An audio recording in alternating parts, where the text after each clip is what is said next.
Sindhu Bhairavi promo மக ஸ்னேகாவுக்கிட்ட போயிட்டு நேரில் போய் பேசிட்டு இருக்காங்க. ஸ்னேகா, என்னம்மா நீ சிவா மேலே கம்ப்ளைண்ட் கொடுத்துருக்காமே? ஆமாவான்றாங்க.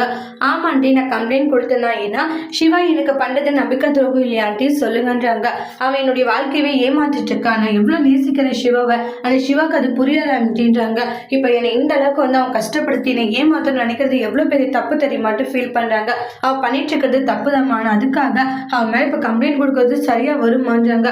சரியா வருன்றாங்க. சிவா மேல கம்ப்ளைண்ட் கொடுத்ததுல எந்த ஒரு தப்பும் இல்லை. ஏன்னா அவன் என்ன கல்யாணம் பண்ணிக்கிறேன்னு சொல்லியிருந்தா இவ்வளவு பிரச்சனை வந்திருக்காது. அவன் கல்யாணம் பண்ணிக்க மாட்டேன் அப்படின்னு தானே சொன்னான்றாங்க.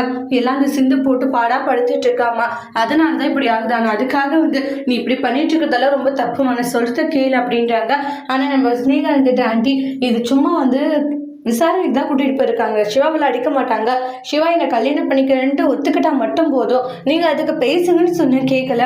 நானும் பல முறை பேசிட்டோமா, ஆனால் அவன் கேட்கலைன்றாங்க. லாஸ்ட் ஒரு டைமு ஸ்டேஷனில் நீங்கள் பேசி பாருங்கள், சிவா ஒத்துக்கிறாங்கன்னு சொல்லிட்டு ஸ்டேஷன்லேயே எனக்கு கல்யாணம் பண்ண வச்சாலே சந்தோஷம் தான்றாங்க.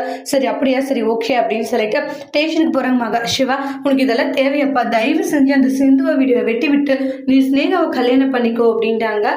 சிவா அப்படியே ஷாக் ஆகுறாங்க. சிவாவுடைய முடிவு என்னன்ட்டு வெயிட் பண்ணி பார்க்கலாம். Thank you.